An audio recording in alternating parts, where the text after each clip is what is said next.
Tonight I'm travelling on board the UK's most luxurious sleeper train, the Caledonian Sleeper, from Edinburgh down to London, and I'm travelling in club class, which comes with a supposedly comfy bed, priority access to the club lounge, included dining, and even an ensuite shower. So join me as I show you what this train has to offer, find out if it's actually possible to get a good night's sleep, whether it's worth the usually high price tag, and why I ended up getting this journey completely free. And don't worry, it definitely wasn't sponsored. Good evening from Edinburgh. Just landed from a Transpennine first class. Got 3 hours to kill before I even have access to the lounge here in Edinburgh, so I'm going to find somewhere to go kill time before then. So the Caledonian is due to depart at 11:40 PM from Edinburgh, but I'll be allowed on board just over an hour before this at 10:30 PM, and then an hour and a half before that at 9 PM I'll be granted access to the LNER first class lounge, which is what Caledonian use here in Edinburgh. If instead you were departing from London, the Caledonian Sleeper does have its own lounge there. I had a bit of a wander around Edinburgh to see a few sights, grabbed myself a burrito for dinner, and then made my way back over to the station. It was unseasonably cold in Edinburgh, and I hadn't really dressed for it. So as the main waiting area at the train station was absolutely freezing, I took refuge in the Brewdog for a while before it was finally time that I was able to get in the LNER lounge.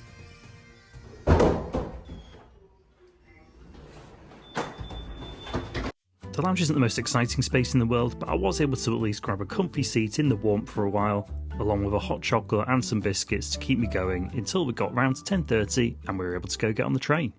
The platform was very nearby to the waiting room, although we did have a bit of a wait on the platform. Where I got my first view of the train, they do actually have seating carriages here, and I think I would hate to be on one of those. Definitely want the sleeper.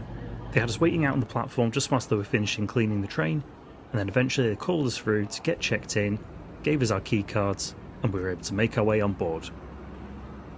I was in Coach E today, room 6, which is one of the club rooms, and I was the first to get on board this coach, squeeze my way down the really tiny corridor to get over to the room, and use the key card to unlock that door.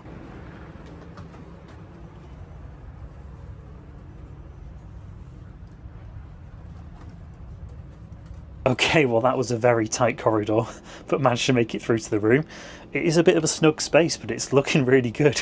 The last time I was on a sleeper train, it must have been 10 years ago, and that was in a room probably about this size, but it had 6 people in, 5 people I didn't know, no aircon, absolutely miserable experience. This is already so much better. Let me just stash away my bags and then I'll give you a proper look around.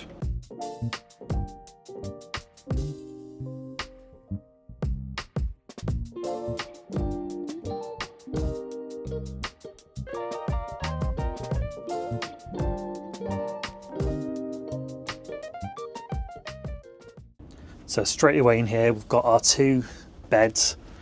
Obviously this is just for myself today, but this feels like a pretty decent mattress and very good pillows.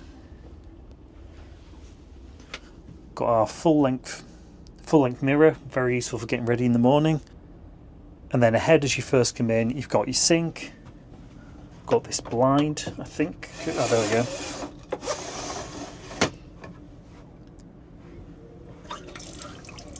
Got a sink, mirror, got a soap and a pencil. I think this is for filling out my order for breakfast. Underneath the sink is a tray table. It's supposed to be here. Instead we have a gap. So there is meant to be, I think, a tray table that folds out from here that you can have your food on. Clearly I do not have that, but I do have a hand towel and a bin. Luggage can be stored under the bed here. There's a good amount of space there. Bed itself here, it is comfortable. This would just be a nice seat as well. Looking forward to lying down in it later. And then inside here, over my shoulder, we've got a window light. There's a button to call someone. We've got 2 USB chargers and 2 standard UK plugs as well. There's also a small storage space over here, so you can put a few things in. I guess that's for placing your device in when you've got it charging. Oh, and it's for leaving your lip balm behind in as well. Good to know they do a thorough cleaning there. Unless this is an amenity they provide. Chuck that in the bin. And then over at the other side of the bed, we've got the temperature controls, more light controls, USB, and then over in the corner they've got a couple of small bottles of water for me. And then on the bed itself, I've got a sleep kit. So earplugs, eye mask, the menu for the in-room dining. But this time of night, it's 10:30 now. I don't think I'll be having anything this evening. I was thinking early on that I might get a whiskey, but I think at this point it's just time for bed. Got a couple of little chocolate bars though.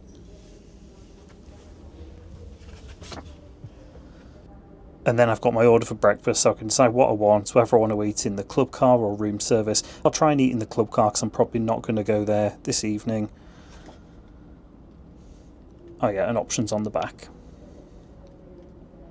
So I think I'll just fill this out with the pencil soon, hang that outside, and then they'll sort that out. Moving to the left wall here, we've got somewhere to hang some stuff. Got your do not disturb to put on the door. And the lights for the ensuite. So this is our not so impressive bathroom here. So we have the toilet that comes out from here. The towel is hanging from this net here. And then behind the door we've got the shower head. So it's probably going to be a bit of a tight squeeze in here in the morning, but we'll see how it goes. Right, let's see if there's anything different up top, shall we? Oh god, gotta be careful here. Right, so it's a tight space, you'll not be able to sit up here. Up here there's just another charger, light, and then the place to store your things. Two more nice comfy pillows though, and another sleep kit which has got the earplugs and eye mask. Just noticed on this it does say if you want to guarantee that you can eat in the club car, that you should try and get this over to the club car within half an hour of boarding. So I think rather than just putting it on my door, I'm probably just going to head down there and make sure I can get a reservation. The latest breakfast that they do is 6:45 AM, so I think I definitely want that latest time to make sure I can get the most sleep possible here. So I'll go see if I can get that sorted now.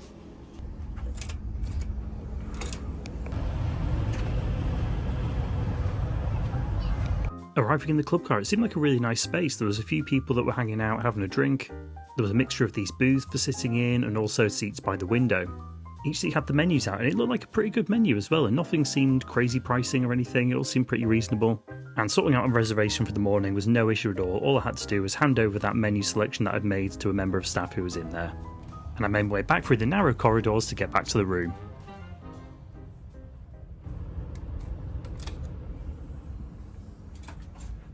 Right, so that's my order dropped off. Hopefully that means there'll be a nice full Scottish breakfast waiting for me in the morning. But it's now just gone 11. I've got a long day tomorrow, so I want to make sure I'm well rested. So I want to give myself the best chance possible of getting as much sleep as I can. We're not leaving here till 11:40. So right now the train is nice and quiet and calm and still. Don't know how well that'll hold up once we're on the move. But generally speaking, I actually do quite well with movement for sleep. It's like I always sleep really well on cruise ships, even if we're in rough seas, because there's something about the gentle rocking that actually quite helps me. Now obviously if it's not gentle rocking, if it's throwing us all over the place, that'll be a different matter. And I'm not that great with noise, so I'll definitely put the earplugs in when I go to sleep.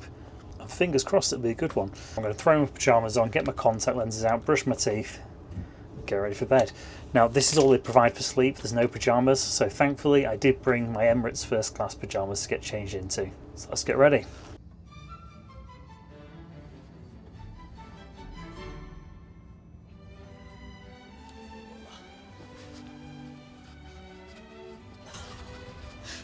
Okay, this was not the way to get in. Okay, that was a fail. There we go. Yeah, this does feel nice and comfy. It feels very cozy. Pillows feel really good as well. It is a pretty narrow bed, but it's a nice one. Very important.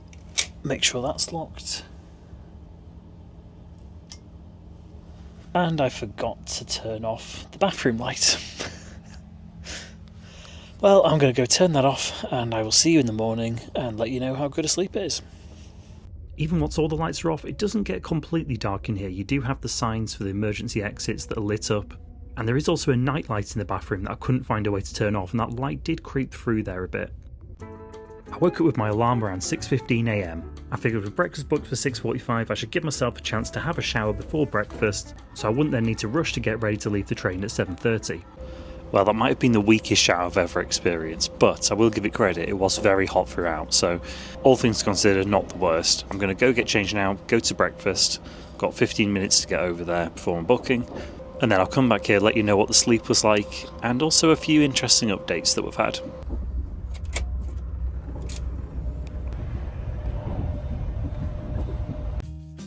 Arriving in the club car was a lot quieter than I was expecting. I thought it'd be really busy and bustling at this time with everyone having breakfast, but there was only a couple of other passengers in there. It didn't take long for my full Scottish to arrive. Unfortunately not quite as full as I was hoping, it seemed a bit like a small portion. And embarrassed to say that I didn't really like the traditional Scottish elements like the black pudding. So all in all, I was still left feeling a little bit hungry after this. The cappuccino also wasn't the best either, it was a bit weak, but did help to fill me up a little bit more, and I did also go for one of those chocolate bars that they'd given us when I got back to the room, and that was actually really nice. And the club car was a very pleasant place to sit, great views out the windows whilst I sat and ate my breakfast.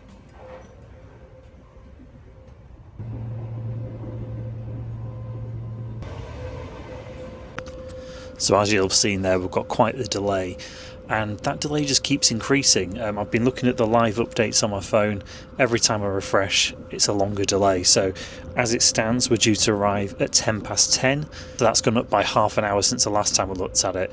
We're supposed to be getting off the train about 7:30, but I think we're actually due to arrive before that. It's just that 7:30 is when you need to be off the train. So I wouldn't be surprised if we end up with a 3-hour plus delay at this point. Definitely messes up my onward travel plans. It's meant to be getting a train over to Portsmouth. Obviously I'm definitely going to miss that now. Hopefully I can still get over to Portsmouth in time for the event that I'm heading to. But there is one very significant upside to that delay, and that is delay repay. So in the UK, if you have a train delayed by more than 30 minutes, you're guaranteed some kind of compensation. And for the length of delay we've got, that means 100% compensation. So the entire cost of this journey will be refunded to me. And that is not a small cost. This train's cost me £285. Now keep in mind that is just me here on my own. If I was sharing the room with my partner, then that cost per person would be a lot less for the two of us. That said, if she was here, I think it would have been a struggle, to be honest. Obviously it's fine when you're both in your bunks, but I think if you're trying to get ready, the space in here on my own is already very tight, and having the extra bunk to be able to put stuff on has been a big help. So I think 2 people in one of these, it would be a bit tight. Sleep last night was okay. I definitely struggled at first. I don't know if it was just that I was excited to be on board. It took me a while to wind down. Couldn't quite get comfortable at first. I think I've been having high expectations that we're just feeling like a single bed. It's obviously a lot smaller than that. It's very narrow. The length was a bit too short as well. So I'm 6 foot tall, and I wasn't able to lie straight. I had to make sure my knees were bent to fit in the bed. I'd say comfort-wise, it's probably about on par with, say, a business class flight. It's that amount of space that you have. So it's not the most spacious in the world, but I will give it credit. It's a very nice mattress. It's a good pillow. And once I finally got settled down, I was very comfortable and I slept pretty well. I woke up quite a few times through the night. That was probably just being jostled about, but generally speaking, I was able to get back to sleep again. At one point I did try out the top bunk as well, just to see is that any more comfortable. I thought potentially it'd be a bit wider, and I think when I was up there it did feel slightly wider to me. But I think actually the bed itself wasn't as comfortable. I think it's got the same mattress pad, but I think because this one that I'm on was based on a seat, whereas this is just a solid bunk, I didn't find it quite as comfortable, so I ended up coming back down again. But I think I probably ended up falling asleep around 2 AM, and although I woke up here and there between that, I slept pretty solidly until my alarm went off at 6:15. And this is one of the frustrations with the delay. I had booked my reservation for the latest time possible for breakfast, which was 6:45 AM. So I got up for that, had a shower, and went over to breakfast for that time, and it was only then that I saw we had this big delay.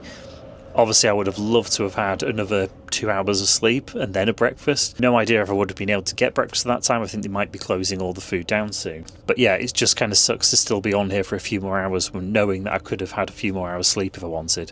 So overall, how do I rate the experience on the Caledonian Sleeper, and is it worth the money? Well, as I mentioned, it's got quite a steep price tag. It's £285 that I've paid to be in here. And at the face value of it, I don't know if it's worth the money. So for £285, I'm getting travel between Edinburgh and London, I'm getting my accommodation for the night, and I've got a breakfast. And let's consider the alternatives, because I think that's a good way of measuring the value of this. Now, I could have flown from Edinburgh down to London. BA do regular flights to London City. And looking at, if I was booking ahead a few months in advance, I think prices were looking about 60 quid for economy or 130 for business. Similarly, I could have got a daytime train with LNER, and their economy and first class pricing was actually quite similar to the BA flight pricing. I think it was looking at about 65 quid for a standard class, and I think it was around 140 for first class when I looked. So going by those methods will get you down in the day. It'll be a much quicker journey, assuming no delays, which is a big assumption to make in the UK. But assuming no delays on either of the options, it'll be a much quicker journey, and even if you're paying for first class, business class, it would be about half the cost. So I think if all you're looking at is the transport between the two places, then it makes sense to do the other options. But this also gets you one night's accommodation. And if you do manage to sleep quite well, and you've got a shower so you're ready to go and hit the ground running as soon as you land, then that can actually be a huge benefit. Who this makes the most sense for is tourists who are travelling around both London and Edinburgh. Both London and Edinburgh are incredibly expensive places to stay accommodation wise. Most decent hotels in the areas are going to be at least a couple of £100. So if you were doing some sightseeing in Edinburgh and then you want to go down to London and you just travel during the day, well, first off, you've lost one day of your holiday because you're giving it away to that travel day, and you then also need to pay a couple of £100 for accommodation that night. Whereas instead, you could just book the Caledonian Sleeper. The train will probably cost about the same as doing a hotel plus the transfer, or maybe even slightly less. And then you're not losing a day of sightseeing. You've got all day in Edinburgh to explore, you fall asleep on the train, you wake up, have a shower, have breakfast, and you're ready to go explore London in the morning. So I do think for people in that situation it makes a lot of sense. I booked it for similar reasons.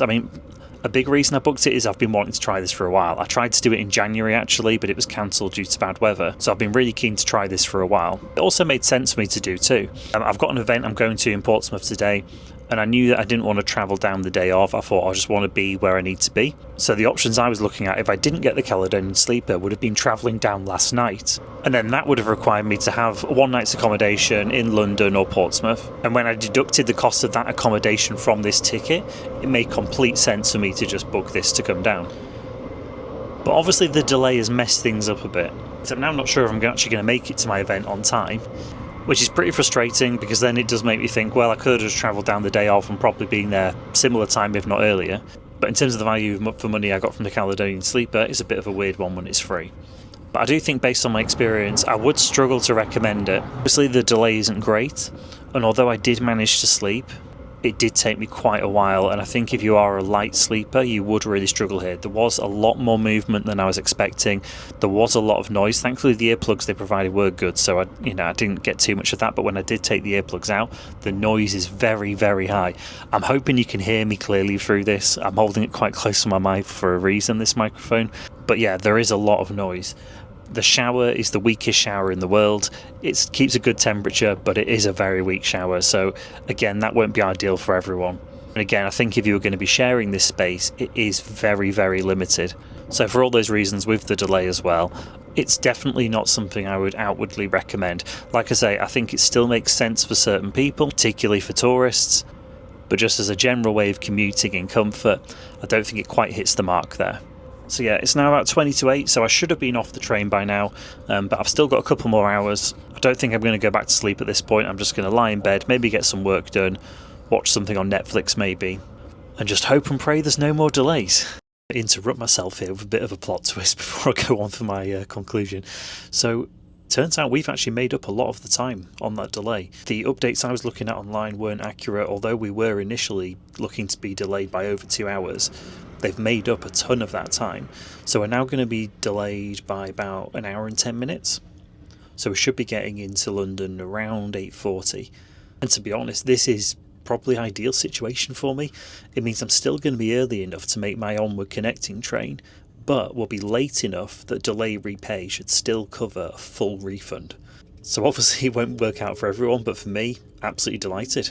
So now leaving this train feeling a lot more positively about the experience than I was when I recorded that earlier segment.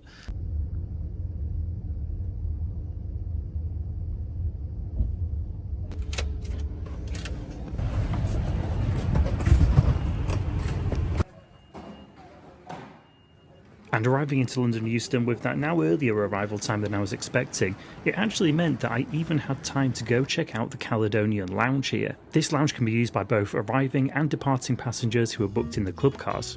And it's a nice space, a bit nicer than what was in the LNER lounge. The shower's available for those who didn't want to shower in the train, but the main reason I stopped by was to grab myself a coffee. I had to get the coffee machine warmed up as it hadn't been used yet today, and a lot of the items weren't available, but I was at least able to grab myself a double espresso, chuck in a bit of milk, and wake myself up a little bit more. Definitely nicer than the coffee on the train. I've mentioned a couple of times in this video that I'm off to an event in Portsmouth. That's actually a launch party for Virgin Voyage's Brilliant Lady. That's their brand new cruise ship. And at the time this video goes out, that one will have already been up for a couple of weeks. So if you're curious to see what that experience is like, go ahead and watch this video next. Thanks for watching. Hopefully you subscribe if you're not already, and hopefully I'll see you in the next video.